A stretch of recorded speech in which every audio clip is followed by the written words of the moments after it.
반갑습니다, 여러분. RS입니다. 나스닥은 장 초반부터 그대로 폭등해서 1.79% 상승으로 마감했습니다. 어제 졸지 구인 보고서와 컨퍼런스 소비자 신뢰지수가 발표되었는데 연준이 이제 금리 인상을 멈출 수도 있다는 기대감에 시장은 폭등했습니다.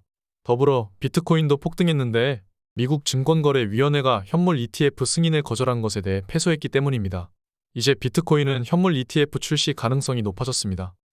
나스닥 폭등으로 TQ는 6.38% 상승했습니다. 반도체 레버리지에 같은 경우도 7.7%나 상승한 모습을 보여줬습니다. 금리 인하에 대한 기대감으로 기술기업이 가장 많이 상승했습니다. 테슬라는 7.69% 상승했고 벌써 260불 가까이 됩니다. 우리는 210불 근처에서 저점 매수했죠. 테슬라 레버리지는 벌써 16불을 넘겼습니다. 10% 이상 폭등했습니다. 처음으로 본계좌에서 테슬라를 매수했던 지점이 바로 저점이었죠. 너무나도 명확한 지점이었기 때문에 더 떨어진다는 유튜브 댓글들을 무시하고 매수할 수 있었습니다. 저와 함께 오랫동안 투자해오신 멤버분입니다. 이번 보조계좌도 매수를 잘 진행했죠. 개인적으로 상담을 진행했을 때 베타 비중을 늘리는 것을 권유드렸고 그 지점은 나스닥 QQQ 360부근이었습니다. 상담은 이런 식으로 진행됩니다. 테슬라가 100불 근처로 하락했을 때 제 조언을 듣고 레버리지 매수하신 분은 8천만원 이상 수익이 나셨죠. 지금은 몇 억이지 않을까 싶습니다. 저는 투자 추천이나 유사투자 자문이 아닙니다. 그저 제가 직접 투자하고 원칙을 지켜나가는 투자를 할 뿐입니다. 멤버분들 상담을 할 때에도 개인적으로 상담을 하면 조언을 해드릴 뿐입니다. 각자의 상황이 모두 다르기 때문에 그에 맞춰서 길을 보여드리는 것뿐이죠. 본계좌에서는 주로 저점을 잡습니다.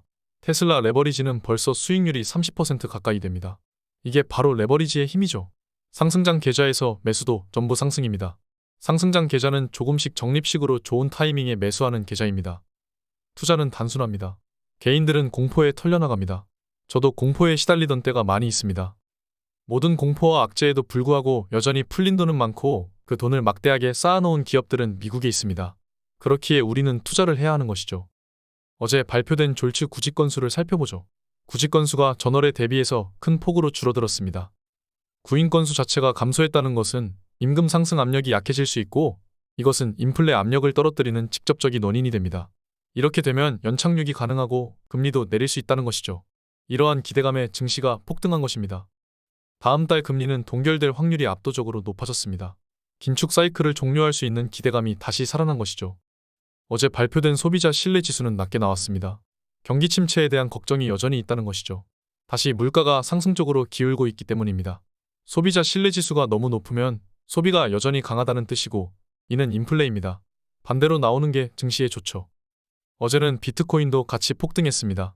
때맞춰 그레이스케일의 SEC 승소 소식이 나왔습니다. 현물 ETF 승인이 빨라질 수 있다는 것이죠. 모든 것은 예정되어 있었습니다. 현물 ETF는 결국 승인될 것입니다. 내년이나 내후년입니다. 일론 머스크도 X에서 암호화폐 결제 라이센스를 취득했죠. 반감기를 준비하는 것입니다. 그럼 이제 앞으로 폭등만 있는 것이냐고 물으신다면 아니라고 말할 겁니다. 이제 9월과 10월입니다. 9월만 나스닥이 역사적으로 하락하는 달이죠. 마이너스가 9월에 유일합니다. 물론 통계치입니다. 꼭 그렇게 되라는 법은 없습니다. 더 큰 조정을 기다리는 입장에서는 이런 뷰가 가능합니다. S&P 차트인데 헤드앤숄더가 진행되고 있다는 것이죠. 그렇다면 곧 이렇게 됩니다. 헤드앤숄더 패턴으로 되면 지금 S&P는 4200 정도까지 하락할 수 있다는 것이죠. 그렇게 가는 것이 그림상 더 예쁘기도 합니다. 제가 현금을 전부 써버리지 않은 이유이기도 하죠. 빨간색 부분이 4200 부근입니다. 200주선 지지라인도 겹쳐 있습니다. 앞으로 기회가 더 있을 것이라고 생각합니다. 저는 지금을 즐기지만 그 타이밍을 기다릴 것입니다. 가장 좋은 지점들에서 테슬라는 매수를 잘해왔습니다. 앞으로도 더 좋은 지점에서 매수하도록 할 것입니다. 자산과 시간은 소중하기 때문입니다. 함께 투자하시죠. 오늘 여기까지 하겠습니다. 감사합니다. 지금까지 목숨 걸고 레버리지와 테슬라 투자하는 RS 미국 주식이었습니다. 감사합니다.